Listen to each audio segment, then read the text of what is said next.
The sky is a vast, seemingly infinite ceiling above our world. But it is finite. It is mapped, monitored, and controlled.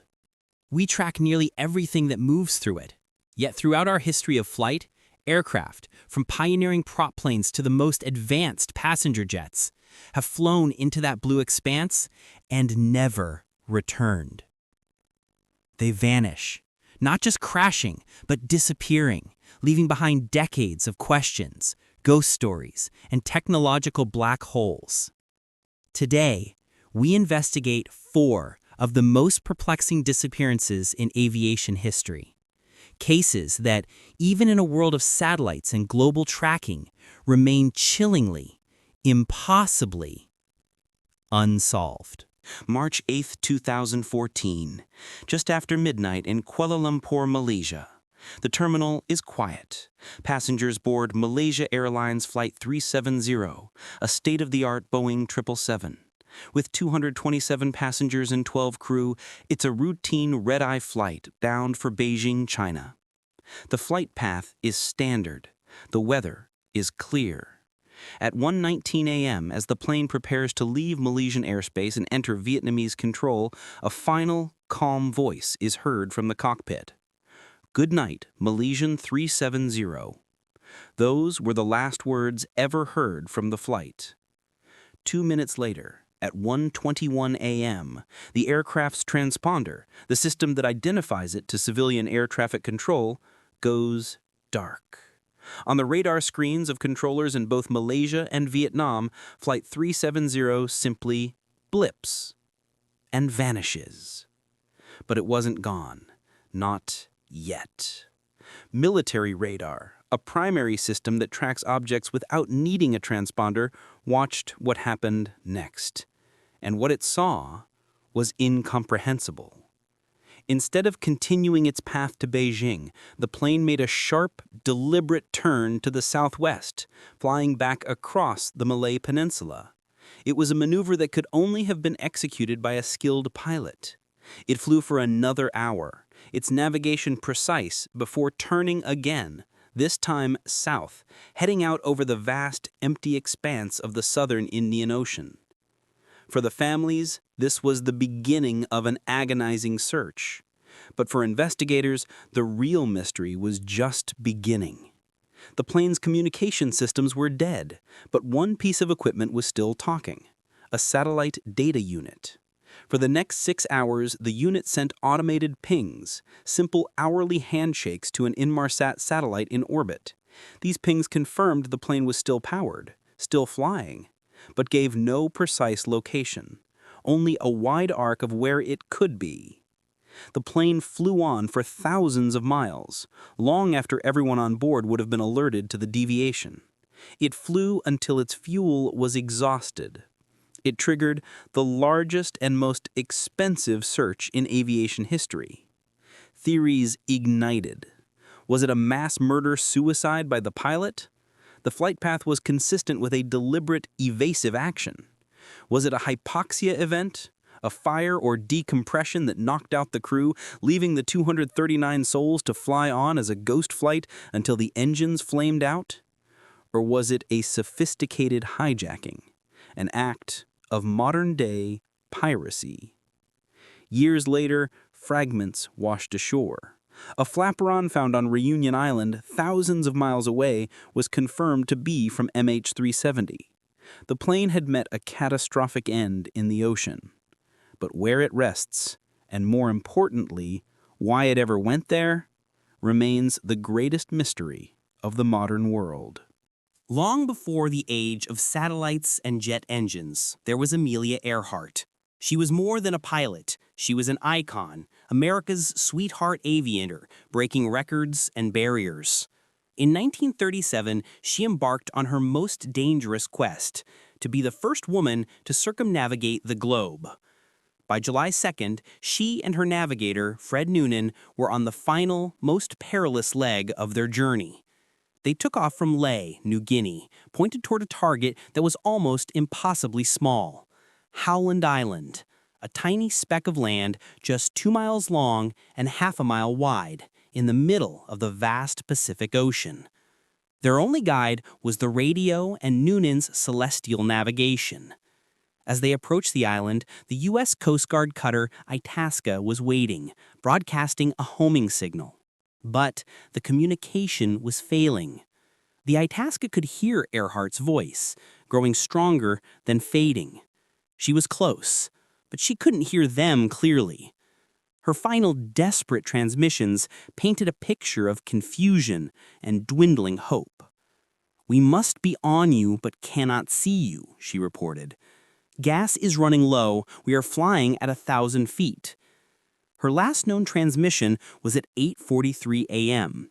"We are on the line 157337. We are running north and south."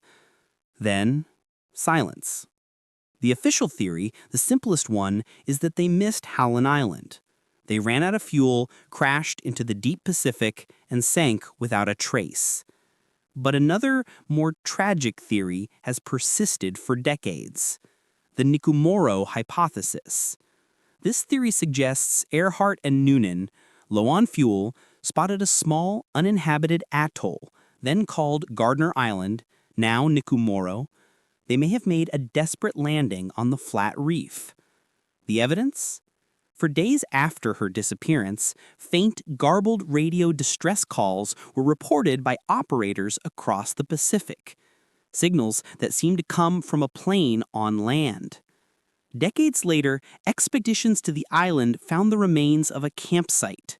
They found a woman's shoe from the 1930s, a box designed to hold a sextant, just like the one Noonan carried. And perhaps most chillingly, a small jar of what appeared to be freckle cream, a brand Earhart was known to use. This theory paints a different, darker picture, not a quick end in the ocean, but a slow, agonizing one. Amelia Earhart and Fred Noonan, surviving for days, perhaps weeks, as castaways, watching the horizon for planes that never saw them. December 5th, 1945. World War II had just ended. At Naval Air Station, Fort Lauderdale, Florida, 5 TBM Avenger torpedo bombers prepared for a routine training mission. The call sign, Flight 19. There were 14 men in total. All were experienced airmen, except for the flight leader, Lieutenant Charles Taylor, who was new to the area.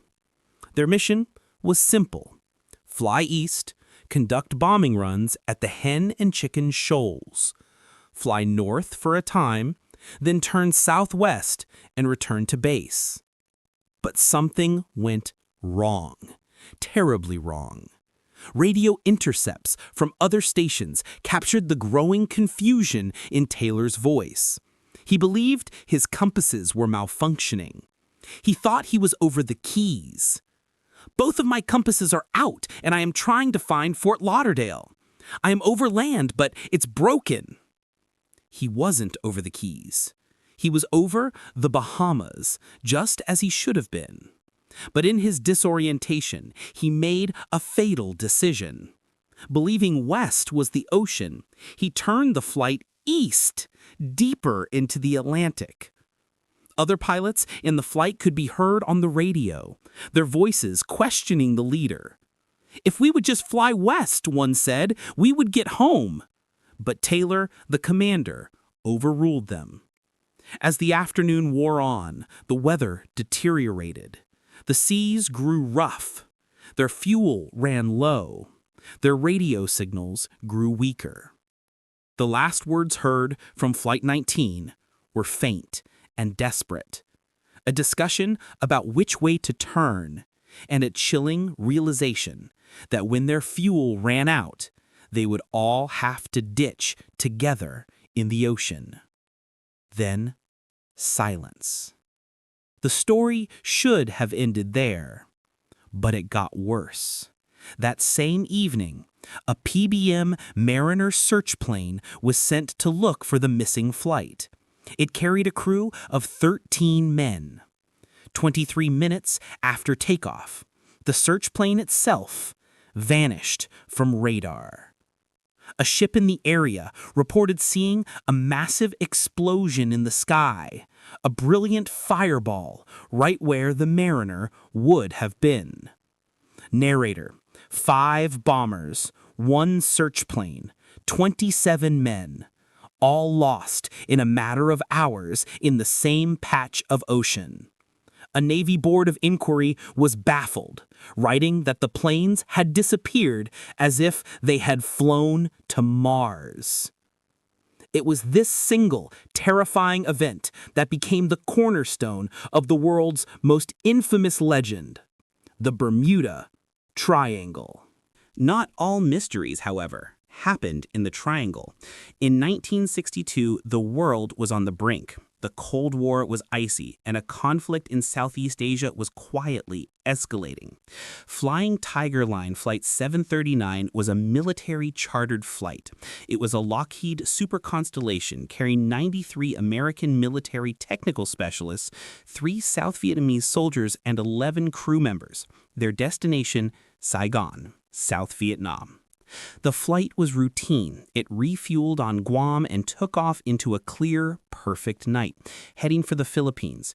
It was on a tightly controlled, well-trafficked air route. An hour and a half into the flight, the plane was scheduled to send a routine radio check-in. The call never came. It simply disappeared. There was no distress call, no mayday, no hint of trouble. One moment it was there, and the next it was gone. A massive search, one of the largest in Pacific history, was launched. The U.S. military scoured 200,000 square miles of ocean. They found nothing. No debris, no oil slick, no life rafts. But there was one clue. A tanker ship, the SS T.L. Lenzenweger, had been in the area. Its crew reported seeing a brilliant, vapor-trailed light in the sky, which suddenly exploded into 2 fireballs that fell into the sea. It happened at the exact time and location that Flight 739 would have been. The plane, with 107 people on board, had apparently disintegrated in mid-air. But why? The Civil Aeronautics Board, unable to find a single piece of wreckage, could only rule that the cause was unknown. Sabotage was suspected, a bomb in the cargo hold, an external attack, but with no evidence, the 107 names on its manifest are simply inscribed on the Vietnam Veterans Memorial. Ghosts of a war that had not yet officially begun, lost in a mystery that was never solved. A modern jet with 239 souls erased by a ghost pilot, a lost legend becoming a castaway on a forgotten island, 5 bombers and their rescuers birthing a global myth, and a secret military flight exploding in a flash of light. We have mapped the seabed. We have satellites that can read a license plate from space. We have filled the skies with signals and radar, but we are still humbled. Because despite all our technology and all our knowledge, the sky still holds its secrets. And sometimes it doesn't let go.